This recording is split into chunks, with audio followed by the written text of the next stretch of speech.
Welcome, everybody. What will happen to humanity when our abilities are eclipsed by the abilities of artificial intelligence? Will we find a new set of abilities that somehow keep us ahead of artificial intelligence? Will we suffer an enormous identity crisis that paralyzes us or leads us into foolish outbursts? Will we attain higher levels of consciousness, experience, all-round flourishing, and possibly new unimaginable attributes, courtesy of the care and assistance provided to us by the AIs that we helped to create? Or will we suffer the biggest collective regret of all time as we witness everything that is dear to us being broken up by AIs that have objectives that are completely alien to us? Not so long ago, questions like these were generally regarded as idle curiosities, something for people to consider, perhaps after consuming lots of mind-altering substances. But nowadays, we can no longer push such questions aside. Every single week, it seems that new AI programs are demonstrating surprise new features. Extrapolating the apparent rate of progress, it's conceivable that AIs may be able to outperform us humans in every single aspect of intelligence within just a few decades, maybe sooner. So it's time to focus, time to waken up.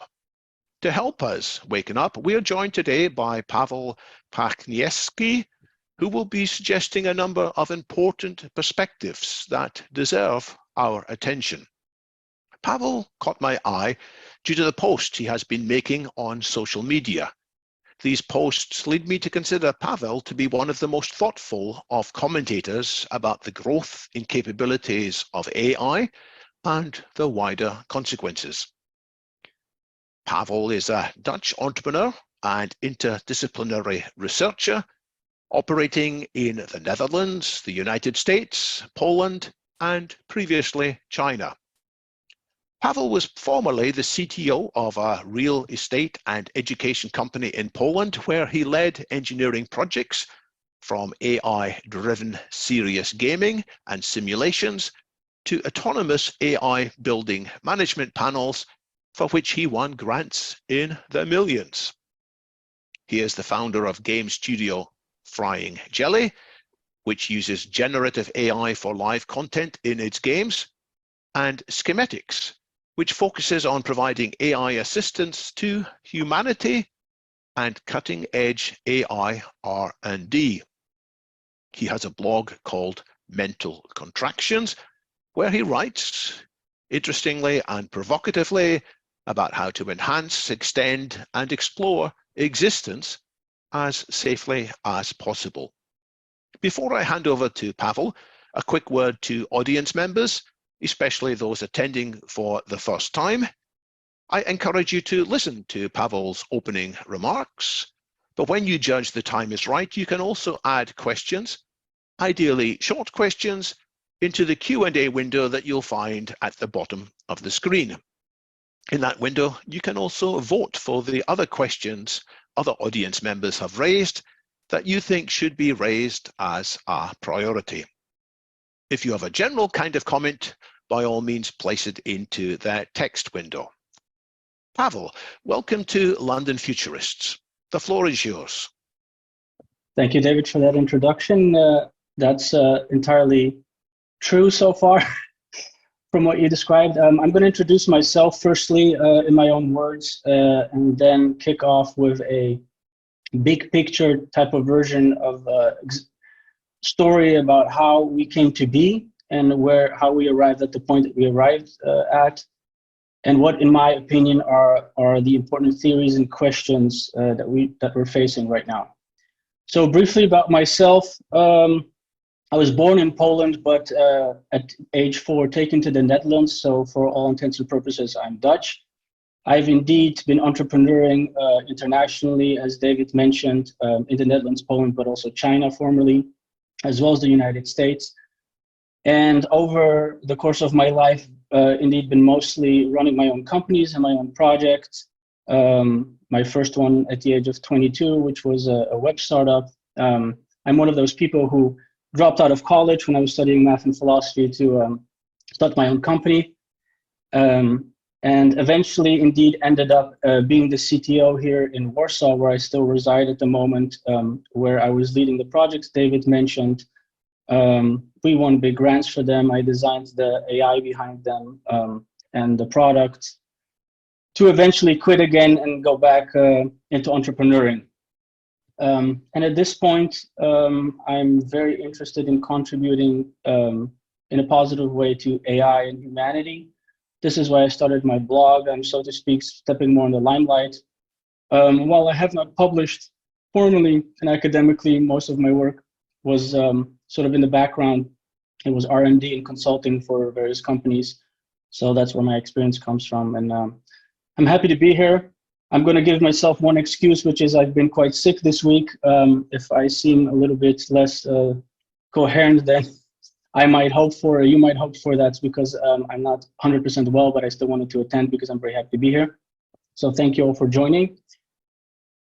So let's start off with the big picture, as I said. So I'm not sure what everybody's background knowledge is and experience. However, I like very much to explain things as simply as possible because I think there's no need for gatekeeping or making things more complicated than they need to be. So I'm going to attempt to sometimes introduce complex subjects and difficult terms, but at the same time explain them very simply, sometimes overly simply. So to those who are computer scientists and physicists and engineers, at times I will be oversimplifying things, which I'm aware of. Some topics are controversial, some themes are still open questions. So I'm just providing the disclaimer that I'm well aware of that.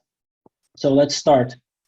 So generally it is accepted, again, some might consider this controversial, but or debatable, that there was a big bang at some point. There was a big bang at which point everything was really dense and homogeneous means the same.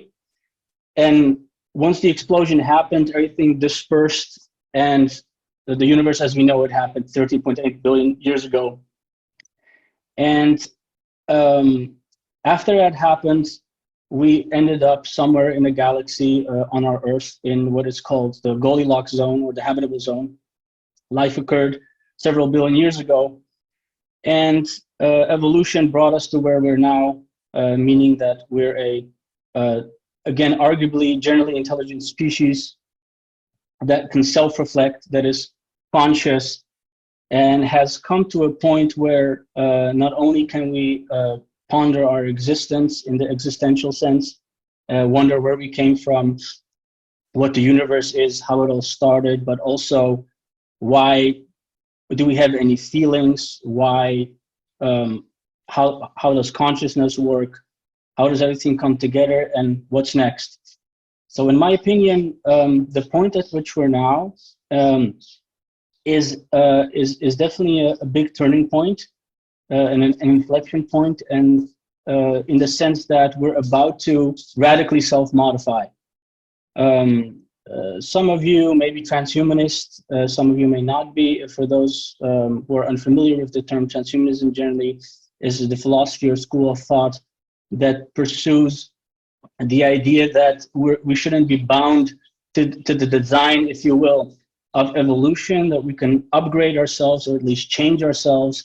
So it entails several values such as morphological freedom, defeating aging.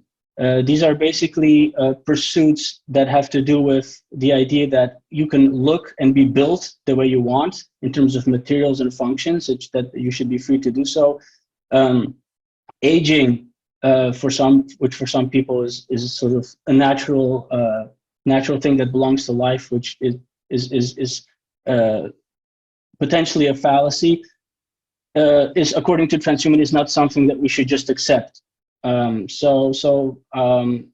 This doesn't mean I endorse every single idea that you might find within transhumanism, but you can generally say that I'm a transhumanist and that these are These are more or less my beliefs. I think they're important, so to go to the next point, in some way, we're all transhumanists. Obviously, in the last decades and few hundred years especially, we started developing technology that augments humanity in one way or the other. So those who may be born in the last decades may take for granted that you can get a pacemaker, you can get a hearing implant, you can get all sorts of technology that integrates with your body. But even wearing simple glasses and other helpful extensions of the body to help you think or function or improve your senses or compensate for the fact that you're missing senses have existed. So in this sense, we've been already augmenting and improving life, trying to battle aging and debilitating illness.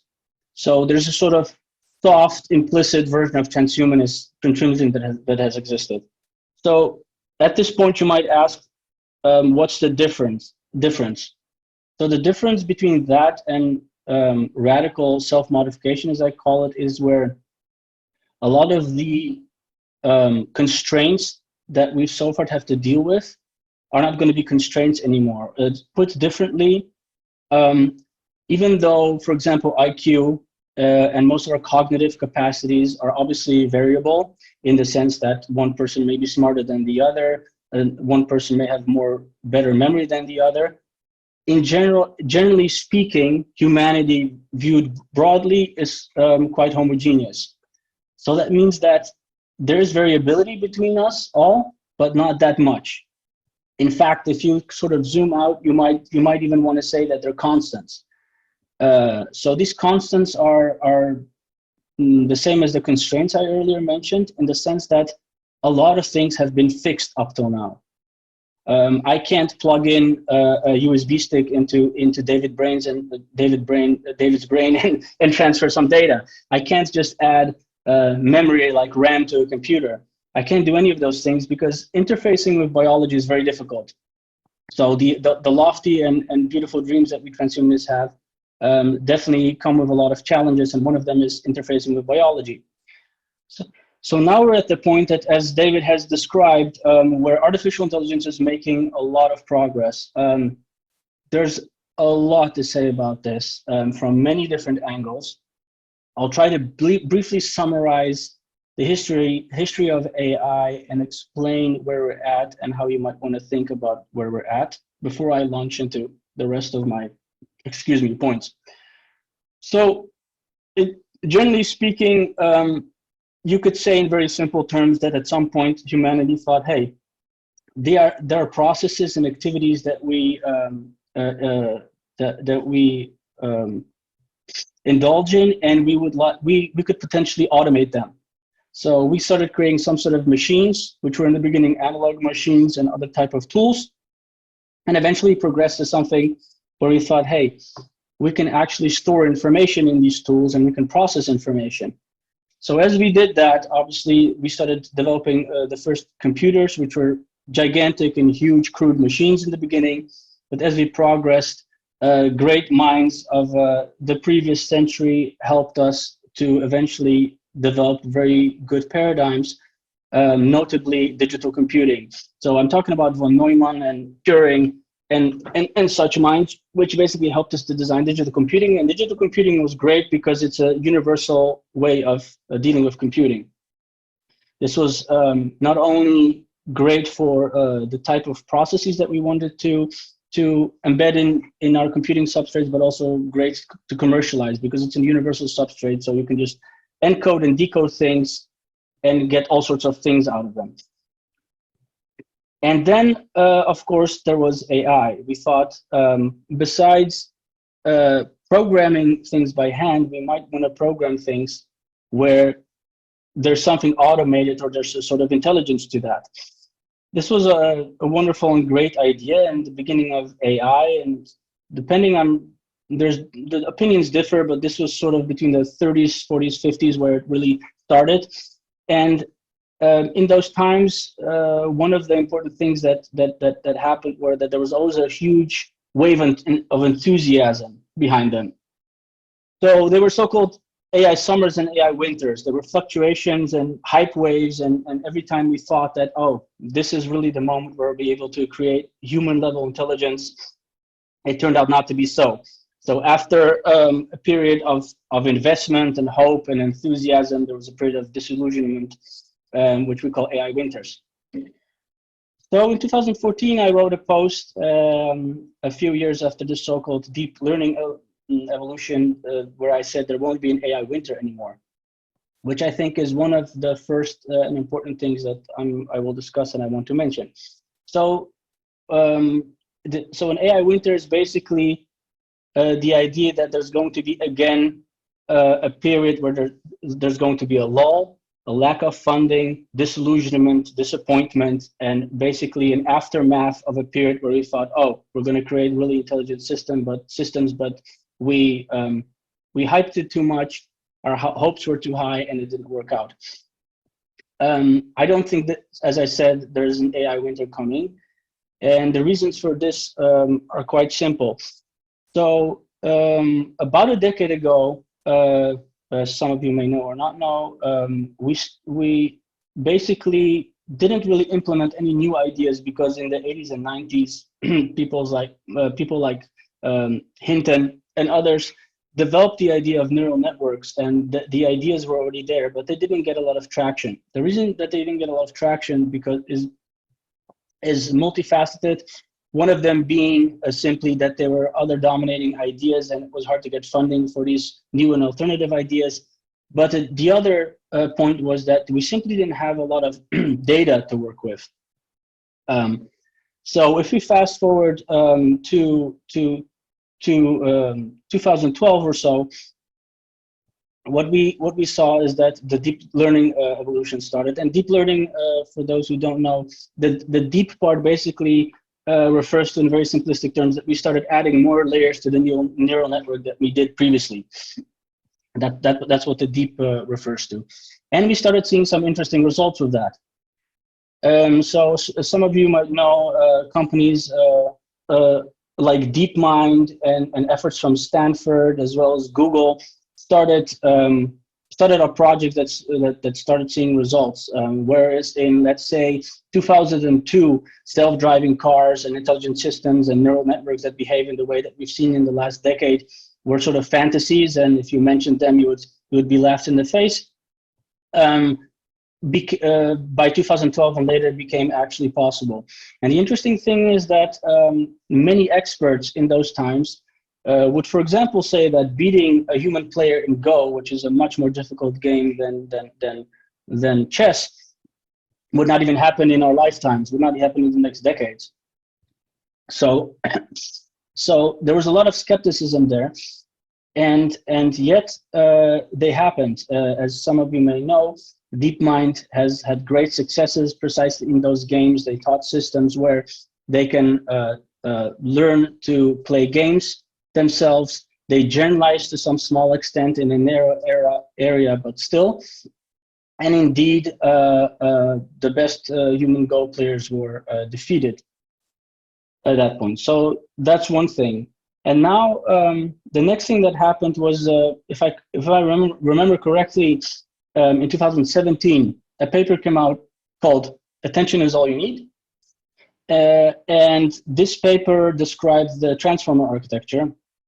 And the transformer architecture is an architecture that underlies a lot of the advancements that we've seen recently in the recent years. The authors were, perhaps as often is the case with a lot of papers, not quite aware of the of how far things would go and how powerful they were. Even though in so many words they said it in the paper, it was hard to foresee just how powerful and great these systems were.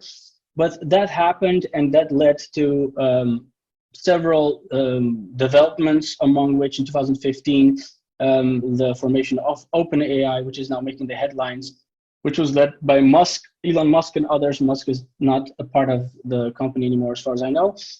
And they developed and scaled the large language models, as they're called, with the underlying transformer techniques.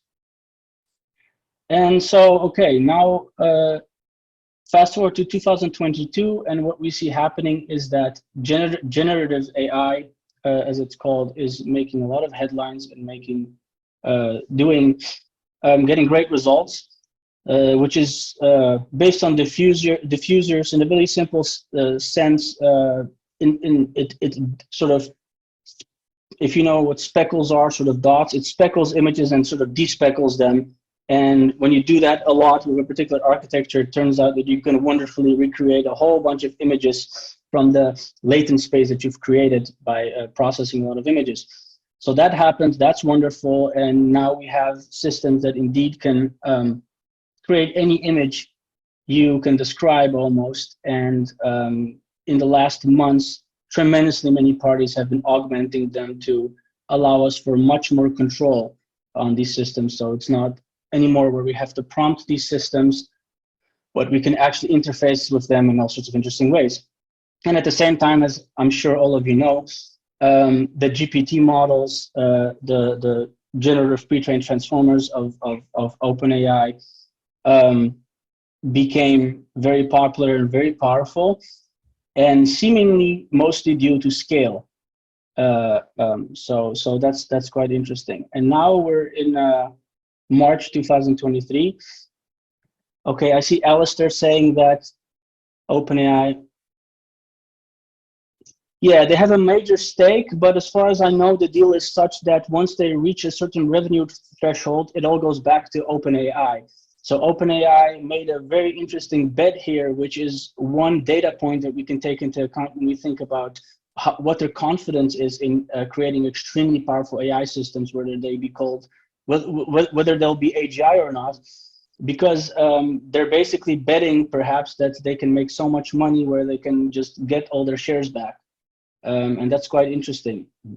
And for what it's worth, I'm not an insider in OpenAI. I have some friends and acquaintances working there, and I've obviously been following them.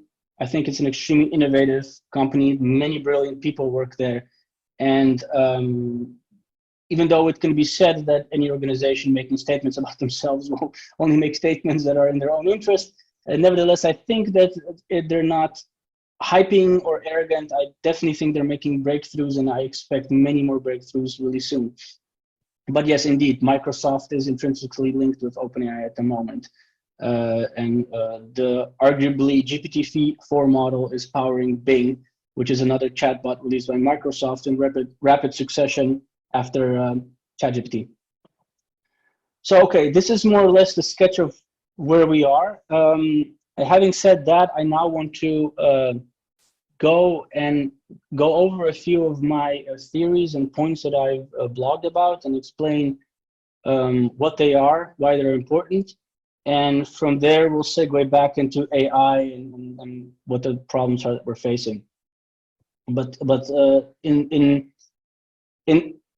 in summary, we are a single dominating species on a planet in the habitable zone, reflecting in our own existence and about to create transformative technology in probably a very short time span in the next year. So, and the questions here will be just how far are we with respect to AI, and how close are we to AGI? What are the potential risks and the benefits, and how can we sort of tame this creature, if you will, that we're creating? So we'll get back to that after my post. So, okay, I'm going to discuss at least 3 of my posts, which are called The Hard Problem of Metaphysics, The Phantom Cognate, and the Intersubjectivity Collapse, in that order. I just want to say that there's different opinions out there with respect to science and philosophy and their roles. I want to make clear that, first of all, my own work is interdisciplinary, because I feel that there's a lot of low-hanging fruit actually in synthesizing knowledge between fields, but also a lot of high-hanging fruit. In fact, I think most of the big open questions that exist and that I think we will eventually answer to important degrees, if not entirely, necessitate interdisciplinary work. So I think this is extremely important. I can comment later on why we really even have domains or disciplines and why they may or may not be problematic. I agree very much with what David said in the intro. intro, if you recall, that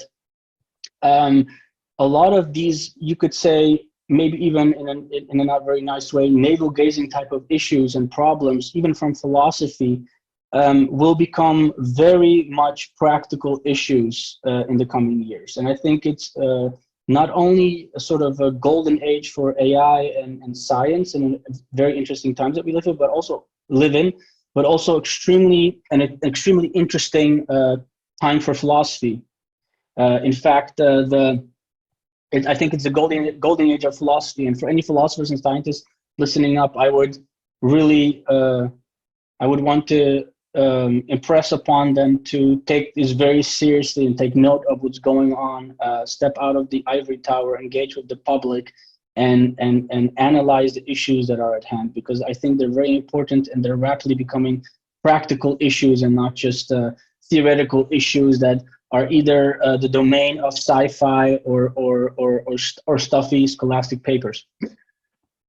So, okay, here goes. The reason why I introduced that preamble is because the hard problem for metaphysics, the word metaphysics tends to offend some even, and bounce back. But I assure you there's very good books about, regarding metaphysics. And I think that there's one thing that we can agree upon, and that's what the hard problem of metaphysics is based on. It is namely that if we have an exhaustive, meaning a full and complete description of the universe, all of the equation, we have a theory of everything, we have fully described the universe, nowhere in that description is there consciousness exists.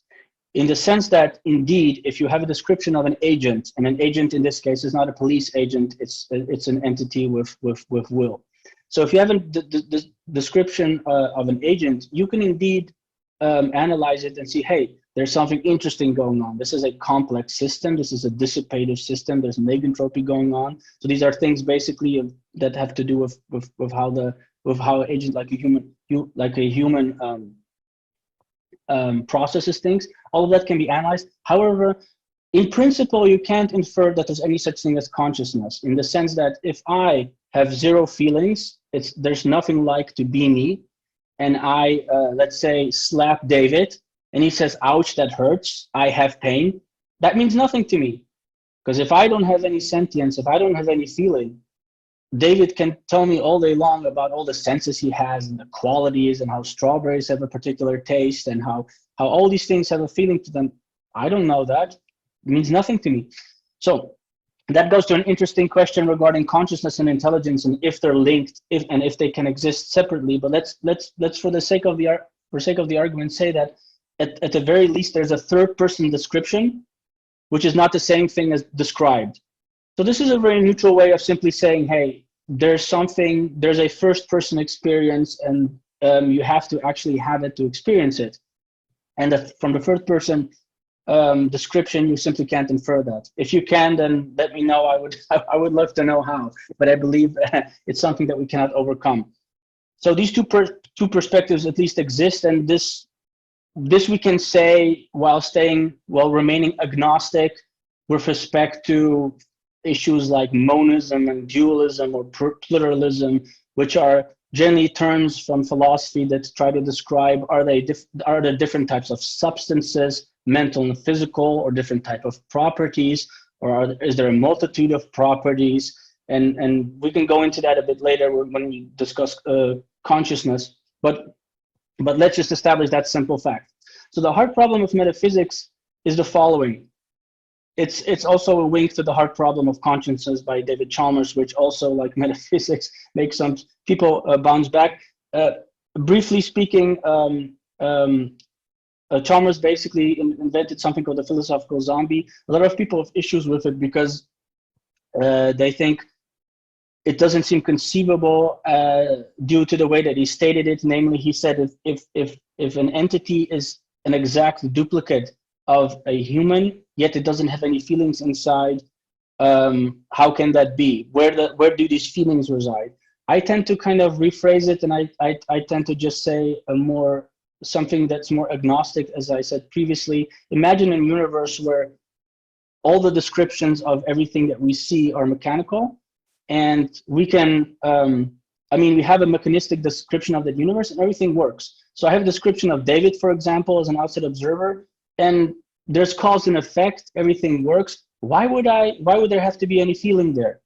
Why is that necessary? So that's sort of what Chalmers was trying to get at. And I think I'm going to explain later why I think that's a valuable question. So my point is that if indeed consciousness can only be known by experiencing it, if that's the relationship we bear to consciousness is that we have it, and that's the only way that we know about it, then it must follow that there could be other phenomena that are also either hard to detect or inaccessible to us until we have the right sort of relation to them, metaphysically speaking. So this metaphysical relation refers to actually having it in the case of consciousness. In the case of the hard problem of metaphysics, it can refer to anything because it's simply completely something that's unknown. I find this important and interesting for the following reasons. First of all, consciousness seems to be a quite important aspect of our universe. It is basically the phenomenon by which we think and feel, and it is the thing that we want to preserve and that we care about. It extends into things like personhood and moral status. And if indeed it is that important, and if indeed it is the case that we can only know about it by having it, then we should be probably interested in how we could find other such phenomena in the universe and figure out if there are such phenomena. So this has nothing to do with woo or mysticism. I'm speaking strictly about things that can be replicated because I don't believe anything else, just to make that super clear. I'm an atheist. And in terms of mysticism, I mean, I'm interested, I have an open mind, I'm interested in anything that can be replicated. If I can't replicate it, well, then what can I say about it, right? So whatever we speak about, completely putting aside philosophy, science, and all of their methods, if there's something there, then we have to be able to replicate it, interface with it in any sort of way. So that's the hard problem of metaphysics. You can read about it on my blog. Again, I think it's very important because if consciousness is such an important feature of our universe, and we can only know about it by having it, then we should be interested if there's other such features. It's because of this is a very difficult conundrum. It would be very difficult to do a search for these sort of phenomena. However, I suggest that there might be some ways that we can look for them and think about them. An interesting additional note would be that an AGI, or a very advanced AI that can reconfigure its hardware and explore mind design space, as it's called, could stumble upon such things, which might lead to surprising weird effects for us. Let me just explain. I just said the mind design space. So that is the space of all possible mind designs that I just referred to. A term also that I coined that's quite relevant is the subjectiviverse, and that's my term for the space of all possible subjective experiences. Okay, let's move on to the phantom cognate. So this is a term that is a generalization of the phantom limb. So for those of you who don't know what a phantom limb is, it is basically having any sort of sensations of a limb that's no longer present. So this happens to amputees. Let's say you lose your left forearm because of an accident. You've been playing with fireworks and you thought it was funny to keep it in your hand a bit too long. You lost your forearm. And now after you no longer have your forearm, you're experiencing pain in it. But you don't have this arm any longer. So this is because in our wonderful brain, we have something called the somatosensory mapping, which is a map of our body. And once we lose a limb, this map doesn't automatically atrophy. So this map doesn't immediately disappear. So our brain is still thinking, hey, I can send signals to it or I can receive signals to it, but it's not there anymore. So for people like this, there's a few solutions. One of them is a mirror that is placed in the middle. So we place a mirror in the middle and the patient looks at that mirror and their right arm is reflected as their left arm. And if they then scratch their right arm or try to move it, they, in the same sense that the phantom limb is fooling itself, they fool their somatosensory, the part of their brain that everything is all right and they're relieved from itch or pain. And when thinking about this problem, I at some point came up with the phantom cognate, which is a generalization of the phantom limb, as I said. So the phantom limb is basically an example of a phantom cognate. And the reason why I coined this term, and I find it very important, is because as I've described previously, when I called it soft transhumanism or sort of implicit transhumanism that has been going on for the past 100 years because we've been gradually augmenting ourselves with technology, we've been basically extending our bodies. There's something called the extended mind hypotheses and embodied cognition and such. And basically they talk about how cognition requires the body and how we extend our body with various devices.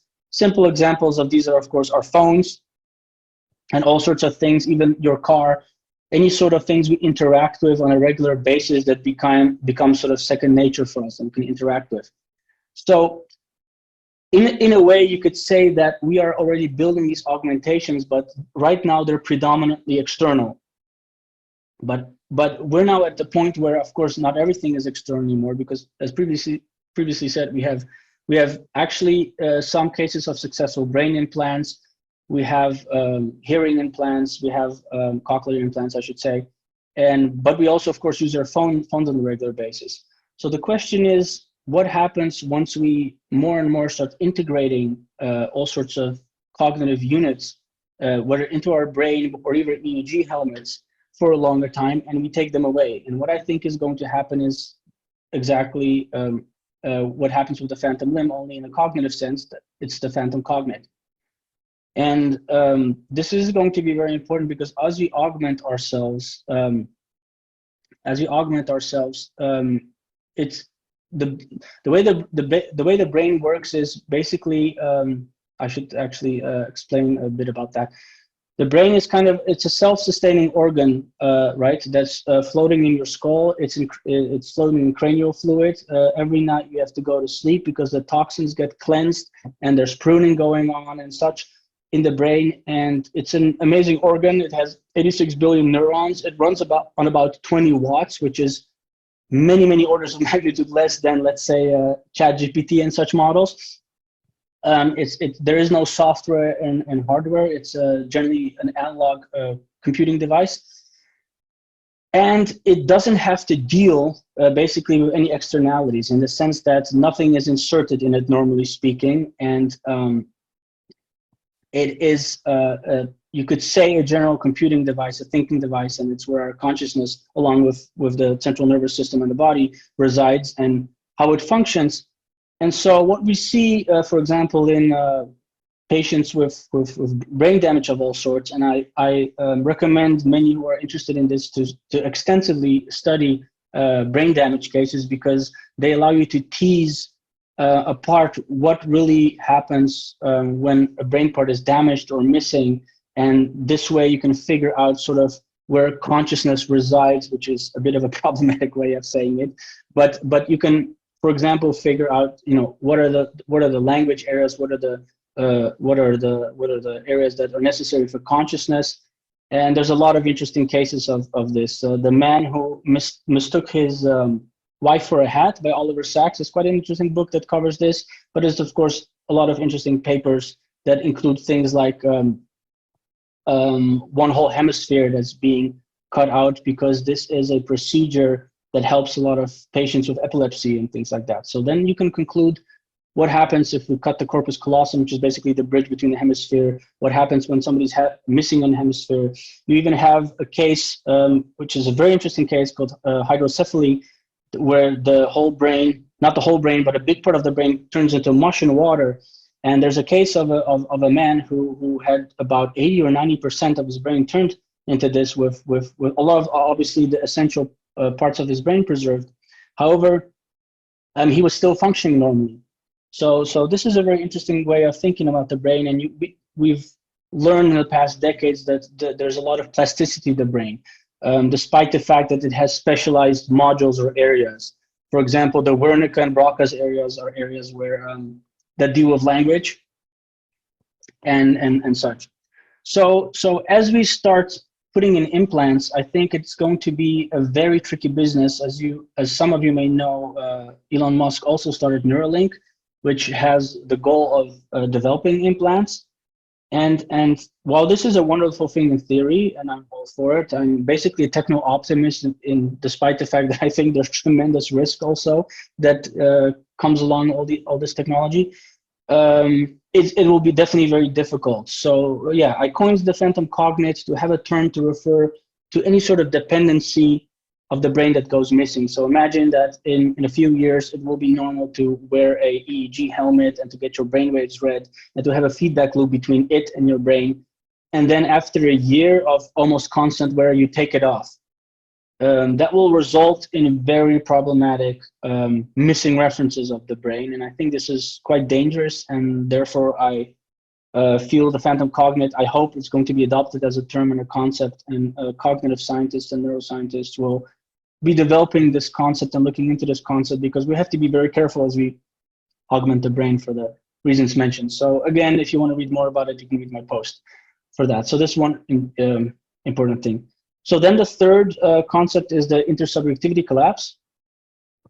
Okay, so subjectivity, again, more or less related to some of the other terms I mentioned before. I'm almost sorry that that I used that term for this concept, because again, subjectivity to some people is something very vague and problematic, and they start thinking about consciousness which some people not in cognitive science too much, but in AI and engineering think is an undefinable concept, sometimes even a red herring and useless and such.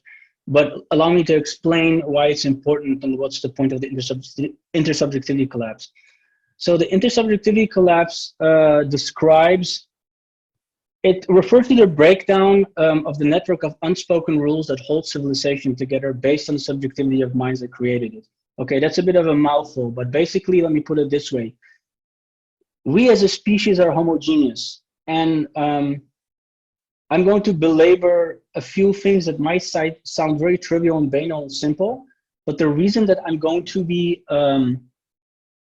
belabor it is because it's actually a extremely large blind spot as far as I'm concerned.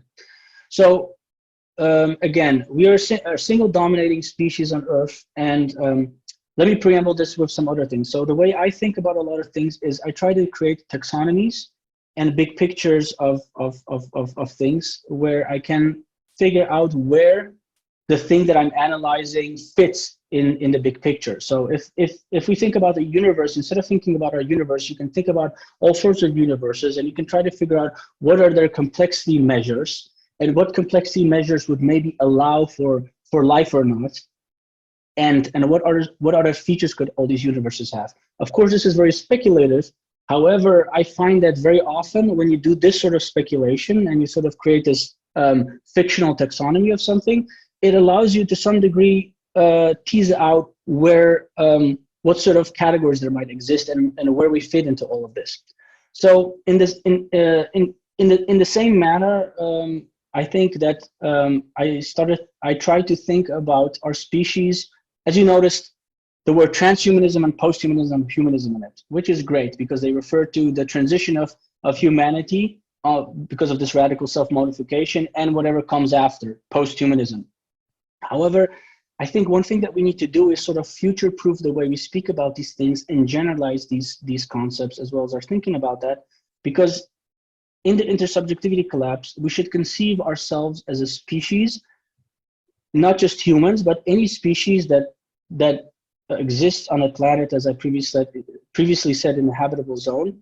And as any species on any planet in a habitable zone or any exoplanet, as we've been trying to find, we arrive simply at a point where we can not just modify and augment ourselves in a manner that we've been doing in the last decades and hundreds of years, but really radically. So those previously mentioned constants, which are not really constants, but for the sake of argument, I'm calling them that, can now be drastically modified. And the question is, what really happens when we go to that point? So the intersubjectivity collapse is the collapse of all of the rules and systems that we've created as a homogeneous species. Meaning the fact, and again, this might sound a bit banal, but the whole world is anthropocentric. It's completely built for us. It's based on us. It's based on the way our minds work. It's based on the way we function, which is obviously a very, very obvious consequence of the fact that, well, we are ruling this planet, and even though some of us care to some degree about other species and we try to care about them and accommodate them, more about that later, in the end, it's a human-centered world. So if you generalize this, you might start thinking about the fact that, okay, if there's many species that come to this point of being able to radically self-modify, could it be how prepared and robust are they at that point to transition to radically self-modify, and what's going to happen when they radically self-modify? So the intersubjectivity collapse is focused on the subjectivity part. Why? Because basically, simply put, mind design space, it's again a very speculative concept, but I think is very large.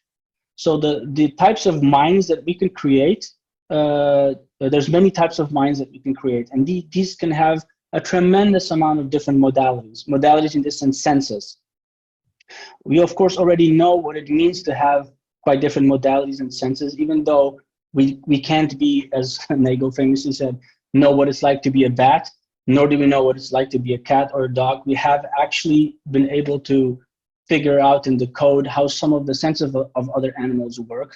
We know that some of them have very different brains. We know that even corvids, which are very smart birds, to which crows, ravens, and magpies belong, have a homolog structure to our neocortex. So they don't actually have the neocortex, but they have something that functions similarly. And so we know that different architectures and minds are possible, but all of these have obviously naturally evolved. And here we are at the point where if we develop artificial general intelligence, meaning intelligence that can fulfill any role that we can fulfill, there's a lot of discussion about that. I'll mention some of that later. Then we're going to have a plethora of different modalities and minds. And the issue with this is that, and this is sort of the scary part here, is that because of the fact that we only had to deal with ourselves and other animals, we have a very superficial way of judging other agents. So first of all, we don't really verify, or we're not able to verify if other beings are conscious. We assume that because we have a long evolutionary history together, we know we're built the same, we make the same reports amongst each other, but we don't verify that. We don't verify really our internals. And when we predict each other, of course, there's of course a few deviants because we're not completely homogeneous. There's, let's say, psychopaths and other types of neurodivergent people that function a bit differently. Nevertheless, we pretty much very superficially judge others and judge other agents in a general sense. This works because we piggyback on our kinship. So and that's sort of the danger here with the intersubjectivity collapse. So in the subjectivity collapse, I put forth the following ideas. First of all, that mind design space is very large, that once there's a Cambrian-esque explosion of types of minds, they're going to have so many different modalities and ways of functioning that it's going to be extremely hard to predict each other. And that basically behavior, or differently put, morphology and internal functioning are orthogonal. And orthogonal here means that they basically don't have to be synchronized in the way that evolution synchronized them, right? So again, and sorry for using David as an example, but it's convenient. If David would start sweating very much right now, right, then I'm going to assume that he's dissipating heat, probably because either he's nervous, so I'm inferring something about his mental state, or that he's simply hot, so he's warm, perhaps he should take his sweater off, so on and so forth. So this is an example, and basically all of our other judgments work the same way, that piggybacks completely on kinship. However, actually, David could be a sort of taxidermic robot and could look the way he looks now, but his internals could be completely different. And none of his facial expressions or behaviors have any, there's no universal or sort of cosmic reason why they should be synced with his internal state to the in the manner that I'm used to. So this may sound like some sort of science fiction, but the point here is that this is simply possible. And if this is possible, then this means that we can build such entities. It means that in principle, entities will evolve or develop or be built that are completely unpredictable. We look at them and we have basically nothing to go on. So in the intersubjectivity collapse, in fact, I argue this is a type of existential risk, because what I think is going to happen is that sooner or later, when this is going to happen and to what degree, we can discuss a bit later, but at some point when, let's say, mind design and entity design is a sort of free-for-all, so we know how to build consciousness, how to build intelligence, and we can just experiment in all directions in terms of their architectures, there will be a divergence of many types of minds and many types of entities. And the question is, the intersubjectivity collapse is how to, so this collapse is sort of inevitable in the sense that the subjectivity that I just described that allows me to predict David and other humans and all this superficial judgment, that completely collapses. And the question is, how do we get through that transition, and how do our laws, our systems change? How can we deal with these entities? There's a sort of second chapter to this where you can start discussing, oh, we might have conventions and protocols that allow very different minds to communicate, and there might be expanded empathy modules and such. However, there's even more problems with those that I'm not going to go into, but there's a lot of issues there. Well, you've given us a lot to think about. Yeah. You covered these three main articles in your blog. Yeah. Maybe we should move to questions in about 5 or 10 minutes, because there's a lot that people want to ask about, and that's a lot I want to ask about. Yeah, I see a question. I did not mean to mix neurodivergence and psychopath, by the way. Yeah. So somebody mentioned that. I'm actually diagnosed ASPE. I was diagnosed with Asperger's syndrome in 2019. So there you have it. Yeah, we can move more onto AI and the other things.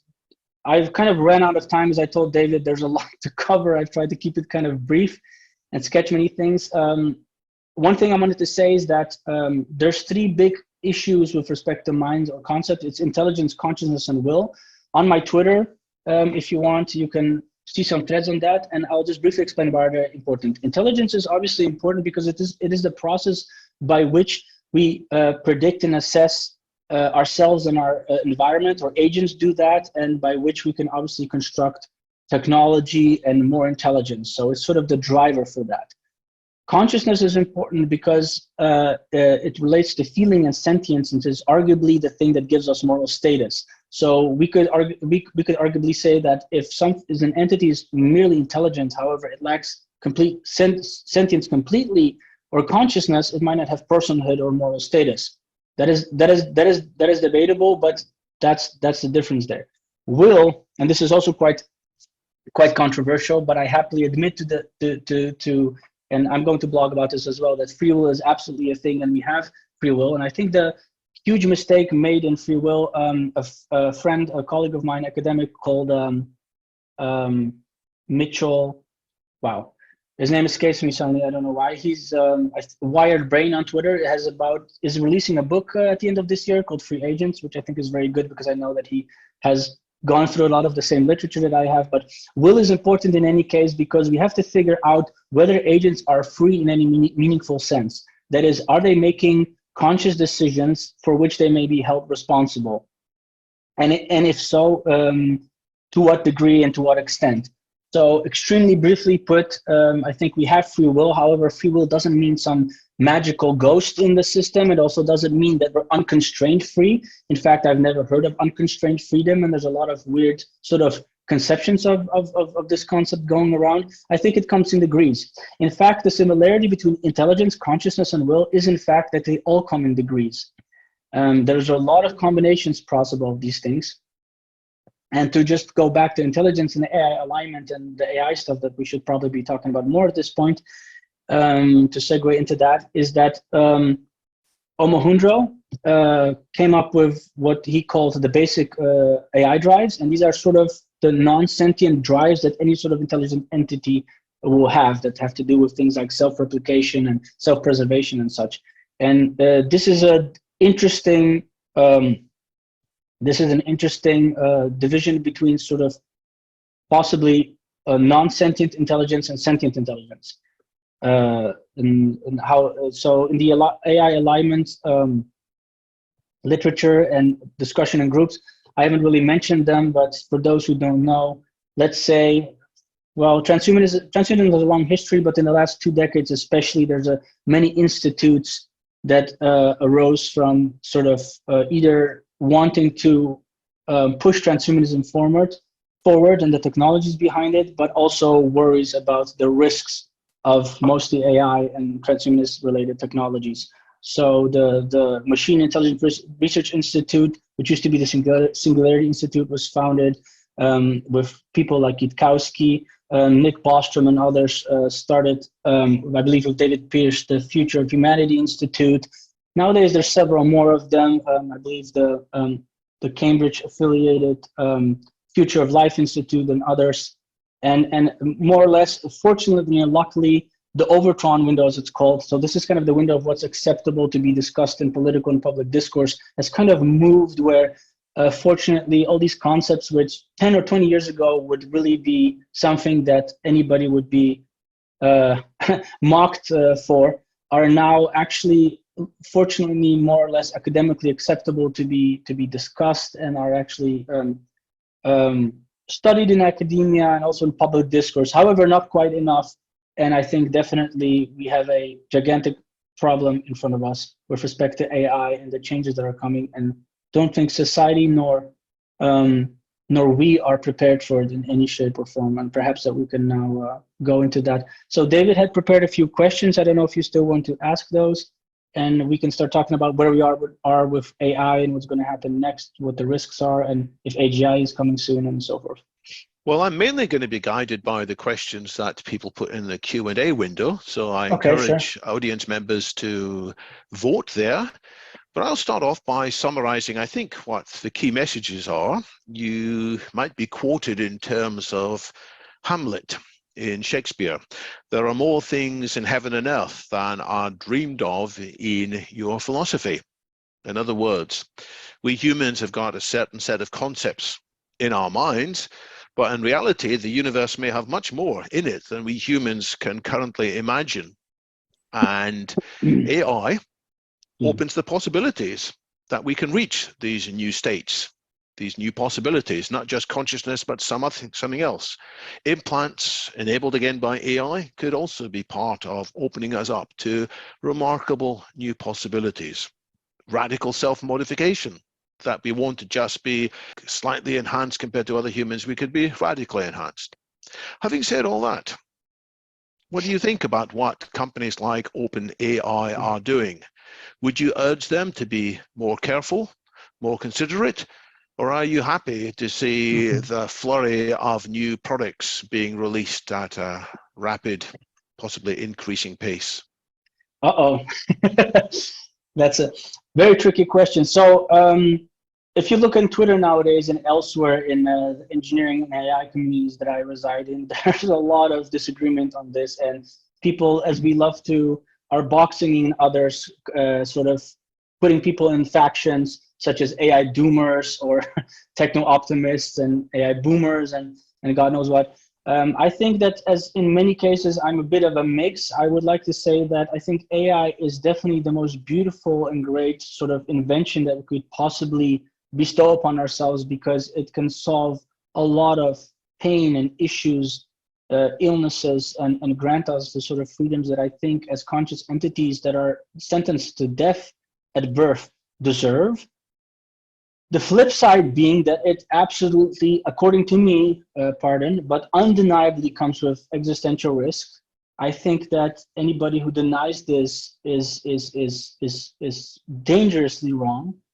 I think it's very, very dangerous to think that, because there's many ways to frame this. And in the literature, as well as the discussions, there's many terms that relate to this. There, for example, the slow and hard takeoff, which refer to basically how quickly AGI will develop after it's made. So the moment there's artificial general intelligence, is it going to skyrocket and cause the singularity, so to speak, beyond which we can't see and completely can't control. But others conceive of the term a little bit differently. For example, some people think we're already in some sort of hard takeoff, or we're now in a soft takeoff, which will be followed by a hard takeoff. So there's different ways of conceiving that. However, yeah, going to your question, let me put it very briefly. Right now, the world is governed mostly by politics and a lot of high-powered entities, corporations, because let's be real, it's not really only the politicians that are ruling. We have, in most countries, as far as I know, 4-year election cycles. Politics, as far as I know, again, I'm not an expert in everything. This is just my sketch and assessment of things, having tried to study civilization and all the developments interdisciplinary for many years. As far as I know, it's quite reactive, right? So in many cases, even with very dangerous things, let's take the COVID epidemic, whatever you think about that, the reactions and the way that went clearly showed that we weren't quite prepared for an epidemic, and there was a lot of afterthought and reactive type of issues. And we see this with many disasters, some of which can be argued that we could have seen them coming or should have been better prepared for that. We see this also with the internet, of course, another wonderful invention mostly, that allowed us, to connect to each other across the world, and spurred a lot of good great economic endeavors, which is a great thing. However, when it actually came to be, but many thought and actually sternly argued it wouldn't become as large. It was just a fad. And then the collapse came, the internet bust, so to speak, in around 2000, and people just kind of waved at it. But look at the world now. For some of those who have been born after all of that, it's inconceivable to consider a world without internet if you're privileged enough to have access to it, because not everybody does in the world. So what we saw there, that was a lot of legislative lag, and governments didn't account for the internet, they didn't foresee it, and when all the consequences started rolling out, they had to sort of scramble and figure out what to do. I think these examples that I've mentioned show that that's one reason why things will not bode well for us with respect to AI. We have too slow election cycles. We have political systems that are sort of theater and that basically speak to our limbic system than our more advanced systems in the brain. I mean, Donald Trump or other populists can be an example of that. And I don't mean, by the way, to get political here. I'm just saying that Donald Trump did something very well, and that sort of spoke to sort of the core of the emotions and kept things really simple and got to that part of us. And I think the problem with humanity is that we are tribal, which is great because there's something called System 1 and 2, introduced by others, but also Kahneman. And System 1 and 2 basically refers to the older and newer part of our brain. System 2 being the newer part, the slow, deliberate, conscious thinking. System 1 being sort of our intuition and everything in the back end that's driving things, and all the older systems. And there's only so much that we can process in a complex world, right? So we need shortcuts. We need perhaps religion. We need a handbook. We need a rule book. We need other entities and dynamics that take care of a lot of things for us, because you simply can't think and judge everything individually. It's not computationally tractable. There's no time and resources for that. So the big question is, and I guess we don't have so much time for that, but one thing to think about it is, and this is another thing that I like to generalize, if you remember what I previously said, I guess 30 minutes ago, that you can try to speculate about different types of universes and what sort of complexity measures they have and what would allow for life. So too, can you think about different species that might exist, let's say aliens or completely different entities, again, very speculative, and you might try to think about what sort of society would they have, because ultimately the type of society and systems that we build reflect our cognitive features. They must. So I think that the sort of Achilles heel here is, to go back to the sort of activity collapse, is that everything is made for humans. It's built upon us. They're antiquated and old systems. The way we make progress in both science and politics is very slow, and it's reactive. And here we have technology and AI, which are on a very different track in terms of speed and development. So my question had been, should OpenAI be more careful? I didn't hear a particular yes or no answer to that, but what I heard instead is that you're basically saying it's more complicated, frankly. You might be quoting Hamlet again with a slight paraphrase. There are more standpoints possible with respect to AI than are dreamed of in naive political classifications. We need to have a broader approach to this, and you're emphasizing the need to be faster at learning and faster at taking decisions. Yeah. Let me answer that question. Okay, quickly, and then I'll come to the Q&A. Yeah, I can't possibly judge what I need to be more careful, because I'm not privy to what they're actually doing sort of in the background. I know that they at least acknowledged that with a recent blog post, and I know they also have an AI safety team. So they're doing something there. Whether they should do more is hard to say. However, I think that the genie is sort of out of the bottle. And I think this is an important point that I haven't said yet. Somebody asked, I think, what is my timeline? This is going to sound weird, and trust me, if you read my blog, I have actually specific ideas about the design of AGI, and there's a few paradigm shifts that are missing. However, the question is, if the large language models that we have that have basically solved natural language processing, which is just like Go, something people said wouldn't happen anytime soon, and they can be already connected to APIs and a lot of tools and modalities, which is already happening in the last months. I'm building something like that myself. It's not very difficult to build a multimodal system that can use tools, look up a paper called Toolformer and other such. It's just very easy, low-hanging fruit, to be honest. If we are at the point where we can do that, the question is, how quickly will this already accelerate things? And will this create incentives and pressures to actually develop the paradigm shifts that we need for AGI? And I think it will, and I think AGI before 2030 is extremely likely.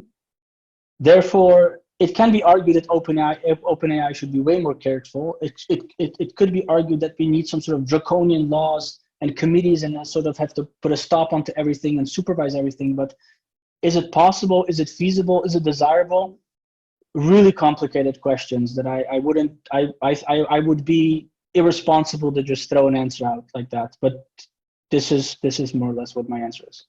So what I heard you say is that AGI before 2030 is extremely likely? Yes. And if not AGI, then AI that is so transformative and fulfills so many of the tasks that we expect an AGI to fulfill that the definition will hardly matter. In fact, we're already at this point where we are seeing, because of the transformers, a sort of generality that we expect. The main difference has always been narrow AI, which is really good at a part like chess, like Deep Blue beat Kasparov in chess in 1999. It's really good at a very narrow sense, but it completely breaks down, it's brittle outside of that domain. What we're seeing now is definitely increased generality. So we can debate for several hours whether these language models fully understand and whether how general they are and what can be achieved in the next months and years or not. But for sure, one thing is a fact: they are already developing a form of generality, and this generality can already be expanded, and it's not very difficult. The transformers are relatively new, as you pointed out. They were first defined in a paper in 2017. Attention is all you need. Yes. And the key thing is, we're not running out of innovation possibilities with transformers. There are thousands of papers, literally, on how transformers might be changed and how they might be combined. So there are likely to be many more changes. The top most voted question is by Michael DeVerd, who asks about a particular way in which we might be enhanced in the future, or at least modified in the future.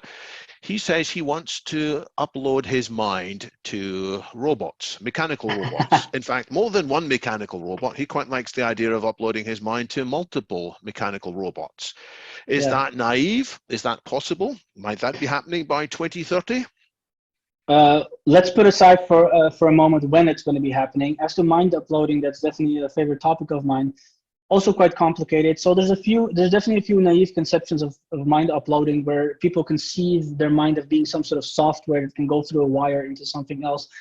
First of all, it's very hard to interface with the brain, so that's not possible. However, in theory, can you have a copy of your mind that exists in some other substrate?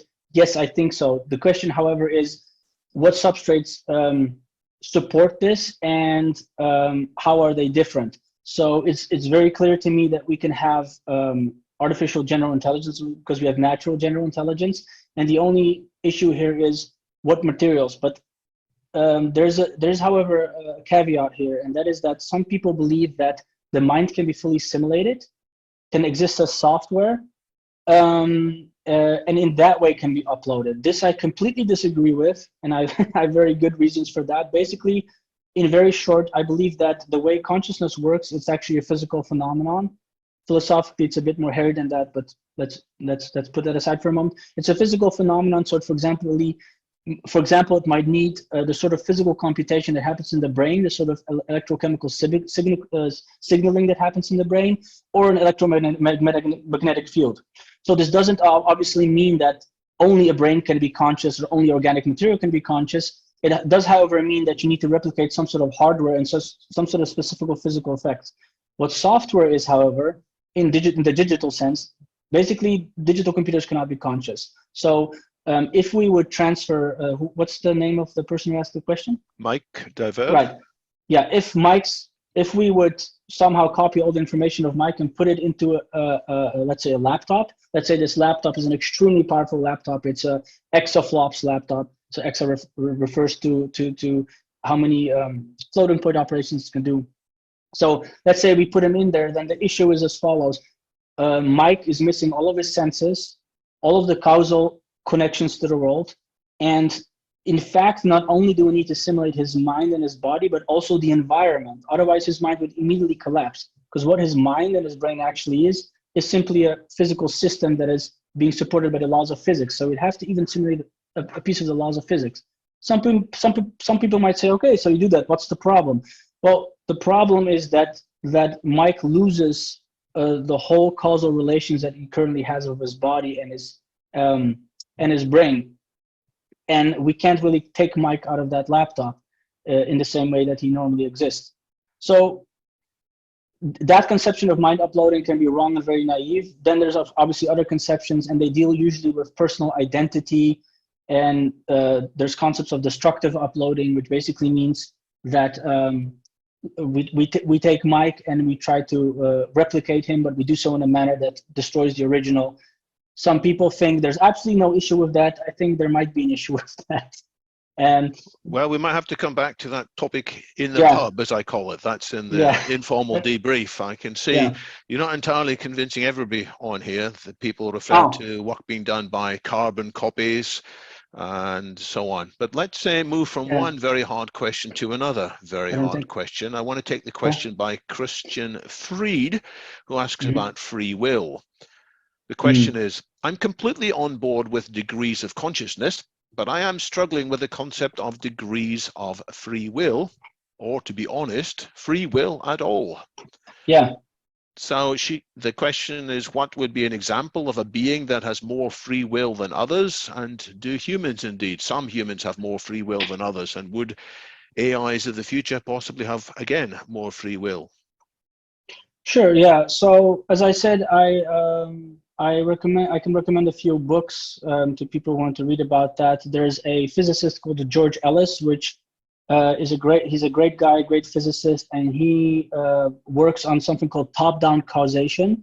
And top-down causation is typically something, because free will and will basically have to do with causation. Most people try to figure out, okay, is the universe deterministic or indeterministic? Is there hard determinism, etc., etc.? That's usually how the debate is framed. How I like to frame it is ask the question: is an agent does an agent have any freedom of will, and if so, what does it freedom constitute of? So in my view, not all decisions are equal. Obviously, not all systems are equal, and when we make a decision to have any sort of will that we can exert, we definitely need to have a way of modeling ourselves and modeling our environment. Once we do that, we can make predictions. If we can make predictions about the consequences, then we bear some sort of responsibility as we exert our will upon this environment to the extent that our intelligence and other constraints allow for. In some cases, we have very little time and very few resources to make a decision. In other cases, we have more. So there's really a lot to say about this. There's concepts like I could have done otherwise, and people will say you could not have done otherwise. There's a way of framing this to say, for example, that you could have done otherwise because we have a very repeatable environment that we've created for ourselves. In fact, it could be argued that the environment that we created for ourselves sort of increased our free will, or the amount of free will that we can exert. Because if you have a completely unpredictable environment, it's completely chaotic, or it's not tractable computationally for a cognitive system to predict the environment, then basically its intelligence and its will, it's useless. However, if the environment is to whatever degree predictable, let's say I have a cup and I can one time lift the cup and put it down, then I can throw it, and I can do different things with it, and there's many cups in the world that exist, then indeed I am generating models for myself out in the world, and I'm constantly deciding to some degree what to do with these objects that I've modeled and what the consequences will be. And this means that I have a will and I'm free to exert this will because I'm thinking about it. And again, it's just a really big topic. There's experiments that Libet did in the 80s and later. They were basically experiments that looked at whether somebody's decision can be predicted before they take it. There's a lot of flaws with those decisions. They have been kind of misconstrued to try to debunk free will. So again, yeah, we have definitely degrees of free will, and yes, a person who is, for example, has Down syndrome versus a person who has high IQ will have different degrees of free will. They have more freedom because they simply can predict their environment more. They can make more intelligent decisions. They can model their environment better and the consequences. But we can ascribe some sort of responsibility to an agent, right? So it's quite important for us to be able to understand, okay, does this agent have free will, and is that agent exercising that? And that I will be writing a blog post about it. There's somebody else, I forget his name, but who introduced, I believe in 2015, a free will quotient, just like the intelligence quotient. So with that, I very much agree. Yeah.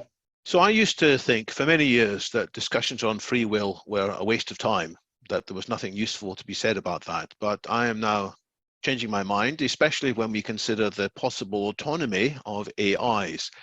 Because one fear of an AI is that we will program it to do something and somehow it will decide by itself to do something different from what it's programmed. Is that possible? Does that make sense? Well, I think we need to revisit some of the references that you have mentioned, like George Ellis. So I'm glad we went into that question. I just linked another reference there, Wiring the Brain. So this is a cognitive scientist on Twitter called Kevin Mitchell from Ireland. I haven't actually yet read his book. However, I know that he has really good opinions on free will, and his book Free Agents is coming out this year. I can really recommend that because, like I said, yeah, we agree on very many things when it comes to free will. Well, he's a possible guest in a future London Futurists. Let's take a question from Alessandro Attila Morlacan, who asks, is quantum mechanics relevant to these conversations? Is consciousness explained by understanding quantum mechanics? Well, that is basically an open question. Quantum mechanics, yeah, there's many things I wanted to say, but I didn't get to it because there's so much to say in so little time. But that big picture I painted. So basically we have, you could say, 3 scales, actually 2, but let's say 3 scales. So after that Big Bang, everything was created, etc., etc. We ended up in a situation where we have, in very simple terms, things at the very smallest terms, things sort of Newtonian mechanics for our everyday reality, and relativity.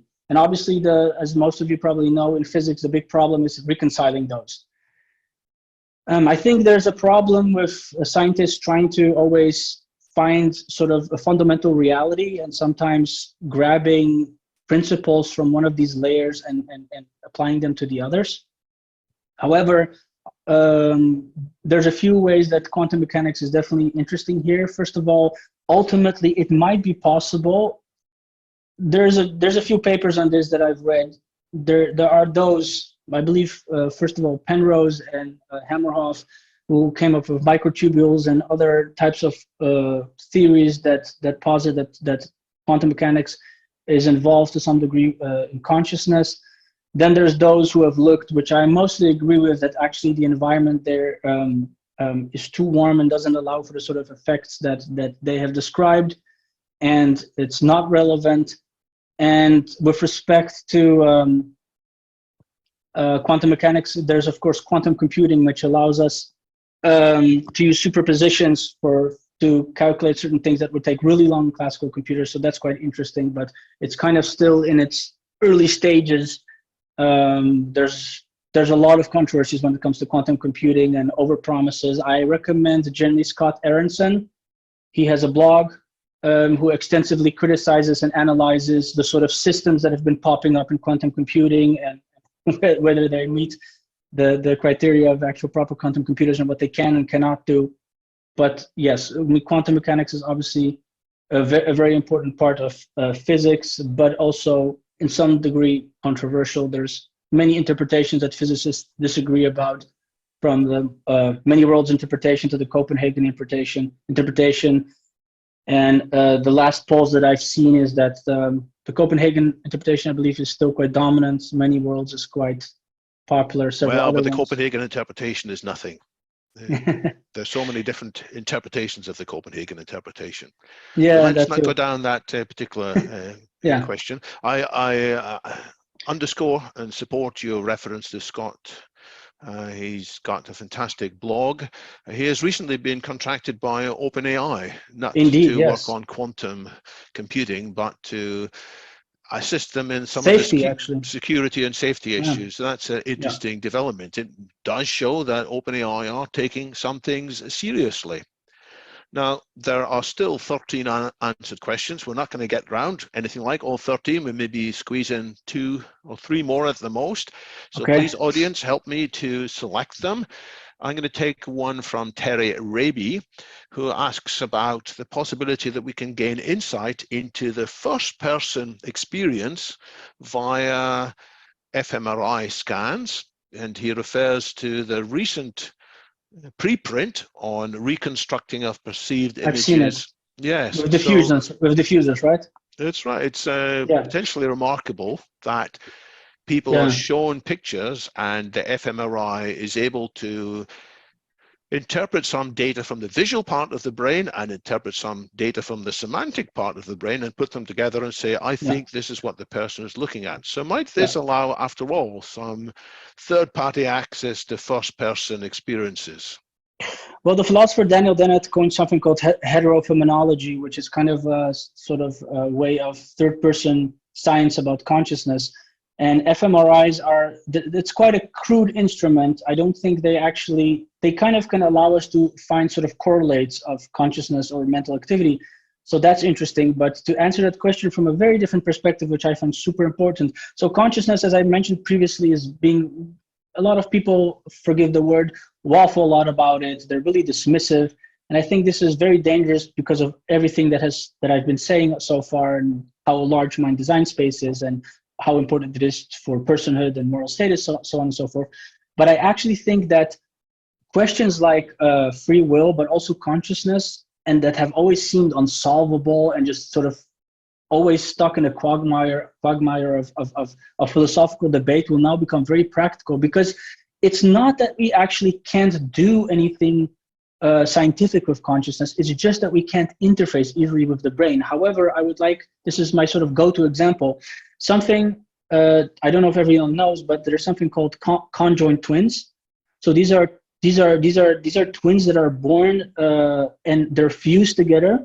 Their bodies are fused to some degree together, and there's also conjoined twins where their head and thus brains are conjoined and fused together. And there's been different cases of these. So we have different cases of conjoined twins that have different parts of their brain connected together. And what we already know first of all, is one, two brains can interface with each other because we have the real life example of that. And two, there's ways of interfacing with that. So what I would argue is that not fMRIs, that stuff is wonderful, by the way, and I will make a lot of progress with that and insights from that. But if we actually want to scientifically, or as much as we can, sort of in a way that we can replicate, start to interface with consciousness, we will simply build conscious entities with which we can interface. We can swap out modules, for example, and then we can measure the differences and hook ourselves up to it, and that for verify in the same way that we're already doing it when we conduct empirical inquiry. So I don't think consciousness is something magical that we can never figure out, and it's always going to be this private thing that we can't access. That is just an artifact of the fact that it's very difficult to interface with it. Like I said, I can't put a cable in David's ear right now and tag along with his consciousness and mind melt or something like that. But in principle, there's no deterrent in terms of physics and technology ultimately that tells us, oh, this won't be possible. So I think we'll very much crack consciousness in very deep ways and also scientific ways eventually in the distant future. Some of what we might learn from these fMRI experiments might not solve the hard problem of consciousness, but might solve what's called the soft problem of consciousness, or the easy problem of consciousness, which is spotting the neural correlates that take place when people report being conscious. But David Chalmers and others have always said, well, that would be useful, but it still doesn't explain what it's like to have the experience of consciousness from inside. There's a lot to say about it, but let me say something extremely simple about the hard problem. The reason it's interesting is because if you're a panpsychist and you think consciousness is in everything, let me put it differently. I've always tried to approach consciousness in an engineering sense. How would I build it?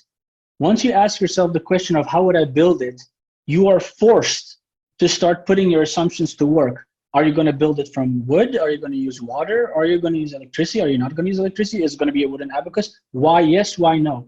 So even though there's a lot that we still have to find out about consciousness, I argue very much that we actually do know a lot. And if you have certain views in philosophy that seem very vague or maybe not practical, I guarantee you, once you start trying to think about how to build consciousness, you might start finding out that actually they have consequences, right? Because if consciousness is in everything, you might want to build it in many different ways or with anything. If it's only in particular things, then you might need only those particular things. If you think it emerges with a certain complexity, then you will try to build that complexity. And once we can also interface with it, I think a lot of things will become clear. And I would do a shout out also to anybody who's studying consciousness and qualia in a formal sense, which is, for example, the Qualia Research Institute. And I don't fully agree with all their endeavors and views. With some, however, I do strongly agree. And I generally try to applaud any sort of institute or researchers that are pursuing kind of a formal formal investigation of consciousness. There's many good journals on it. And last but not least, there's Tononi and Koch, which have developed the integrated information theory of consciousness, which has gone through several stages. One recently released just a few months ago, which may not be perfect. There may be issues with it, but it's an admirable endeavor of trying to systematically figure out, okay, what is consciousness? How can we figure out what it is, what is necessary for it? So I think this is very important. Yes, Graziano's attention schema theory is also one. I don't fully agree with him because he's an illusionist, so he denies certain things that I think are actually shouldn't be denied. But yes, that's another name in the field. The topmost question in terms of votes is another one by Michael de Verde, who asks about your views on people programming emotions into AIs. So there's the field of artificial emotional intelligence, with also called affective computing, but Michael in particular refers to an AGI startup, AGI Labs, that explicitly tries to program emotions into its prototype software. Do you think that's a good idea? Okay, yeah, that's another big and complicated topic. I've not heard of the company, so I'd have to look it up. Emotions are simply heuristics, and they're functional, right? They serve for regulation, the reason that we have heuristics is because precisely this older system of ours that I mentioned previously, system one, requires basically shortcuts, if you will, to act quickly and to sort of have signals that we can act upon. So on the one hand, you can argue that any AGI or any system that acts in the real world requires at least some form of system one, because there's not always time, even if it has tremendous computational capacities, to compute and go over everything. So you're going to need some sort of heuristics. But to add affect is basically to add sentience and consciousness. Do I think this is a good idea? It's interesting, and it's an extremely ambitious endeavor, and it requires certainly to have answers to the sort of things that we just discussed. However, does it also contribute to the mind explosion that is going to be really risky and difficult for us to deal with? Yes, also yes. So mixed bag. Let's try and ambitiously squeeze in one more question before we end. And it's an easy question by Ian Beveridge. What do you think is going to happen in the next couple of decades? Decades? So don't give the 2-hour-long version of the answer. Maybe give the 2-minute version of the answer. Okay, the 2-minute version of the answer is the next couple of decades are going to happen in the next couple of years. That's sometimes how I put it. So I think we're going to see extreme acceleration. In fact, in the next months already, I think we're going to get pseudo AGI this year. Pseudo AGI is my term for a system that has so many general capabilities that it's going to disrupt the economy and life as we know it, and accelerate also the path towards proper AGI. So I think we're in a very turbulent era. A lot is going to happen, and I wouldn't dare to speculate what's going to be happening in a few decades. Well, I have some ideas about that, but I'm not going to cram it into 2 minutes. I think that the main question is the next decade, and that to me is a very long time, because as an engineer and somebody who's building AI right now, and it's just incredible how much you can already get done with transformers, combining them with reinforcement learning and other techniques. There's a tsunami of brain power, money, and incentive, and also utility right now in AI. So no AI winter, a lot of quick developments. So, well, that was a great answer to that question. And you're predicting pseudo AGI in a few months. Well, let's maybe talk about that informally shortly. We're going to take a bio break, and I expect many people will have to go off to other activities, but a few of us may stay around and have an informal chat. But first, let me briefly show a few things that are going to be happening next, or rather a few things you can already look forward to. What I'm showing here are the last 4 episodes of a London Futurists podcast. So this is not an interactive thing, but it's a chance for you to hear expressions of ideas from people who have thought about some of the same questions we're talking about now, maybe not quite so expansively, but still very usefully. So you can see there episode 28 from a leading politician in the House of Lords talking about political reactions and in the UK, but also wider afield to the possibilities of AI. I'm also showing a forthcoming episode 29, not yet released, but will be available on Wednesday, from an IBM fellow, Francesca Rossi, who also is the AI ethics global leader of IBM, and she is the president for the next 2 years of the AAAI. So her episode, which I've almost finished editing, is some insights from the AAAI conference that just finished recently. You can also see there episode 27 from somebody who studies very closely the competition and the collaboration between the USA and China as regards the creation of AIs. That's Jeffrey Ding from George Washington University.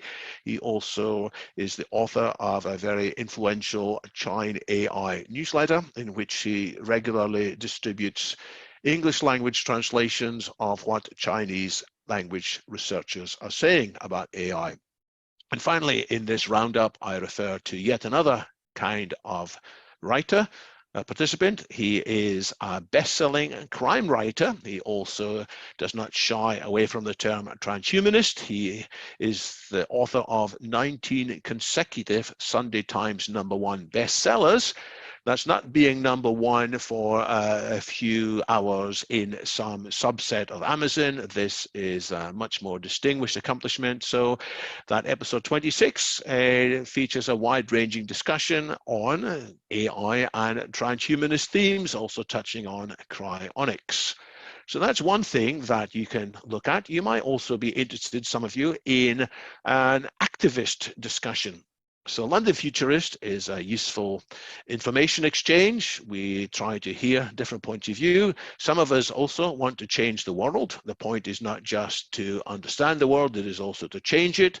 Future Surge is the activist wing of London Futurist. There is a Discord, and once a week now, we're now coming to the second such event, there is a hour-long or maybe 90-minute long discussion.